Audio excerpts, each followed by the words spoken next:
Hey, how you doing? This is John and welcome to John's Long Box. Today we're looking at Rayguns and Rocketships, a board game by IDW. Yes, the same IDW that makes comic books. They also make board games.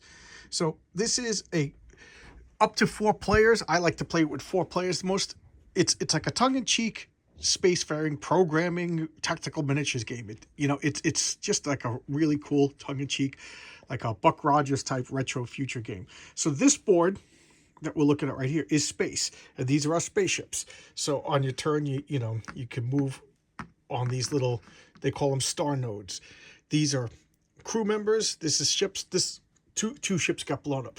These are the personal ships. So this is inside your ship. So this is the blue ship right over here. Okay, so this board represents inside here. These are the ray guns, and these are the astronauts that fly the ship. Okay, and over here was my ship. My ship got blown up, so it was removed from the board. They just came after me and killed me, to the point where I just had crewmen floating in space. This is the green blog ship. He was super aggressive, so we had to take him out. This is his saucer. And they're the lizard people. That's Lisa. She won and came out unscathed. Unscathed, I tell you, it was not fair. So on your turn, we'll come over to here. Like, look at these cards. Oh, okay. So on your turn, you play 3 cards down, face down, and you flip them over, and you get these blue coins. This would give me 3 blue coins. And these coins are called action tokens. So, I stack up my action tokens over here, and I could do stuff with them. And then this will tell me, rotate rocket ship 45 degrees to the left. So my rocket ship, let's just pretend it's right here. I would rotate it like that.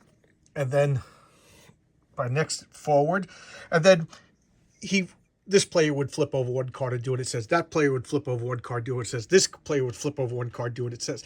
Then we come back to here and I fire. So I would fire my, I would have 3 lasers over here, and I could fire, in like an arc, I guess is the correct word. So let's just say I'm like this. So I could fire this line and this line that doesn't exist. So I could shoot at these 2 ships, but I have to target one of the ships and attack. And then I roll the dice. 8 would hit, 4 would miss, because he's 5, 6, 7, 8, and I would hit and I would do damage. Then I get to place a blast token on the ship. So I'm hitting the blue ship. So you're not allowed to put a blast token on anywhere where there's a plastic figure. So I put it over here. And there, boom, 8 of those on a ship, and the ship blows up. So we just keep going around and going around. Then after we fight, we come back to here, and then the crew members move. So each figure can activate. They can move 2 spaces. They could go diagonal, 1, 2, and then take an action. This action, I'm going to clear that fire off, because you want to maintain the fire. You could go to the hatch and repair the lasers. My lasers got all blown. These 3 spaces where the lasers go, as you can see, all my lasers blew up.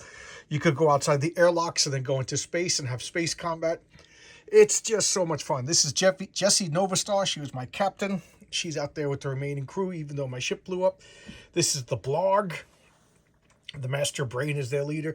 That's the lizard people. These the space pirates, and I was the good guys, the Astro Rangers. And you play these 3 cards. You play 1 card, you fire your laser. You play 1 card, play 1 card, play 1 card, play 1 card. Then you fire your lasers, and then you move your crew, and then you do this. Then you flip it over the next card. You do what it says. This card, I only get 1 action token. What do the action tokens do? The action tokens, if I spend the action token, this guy's over here, he could remove fire. So it helps me clear the ship.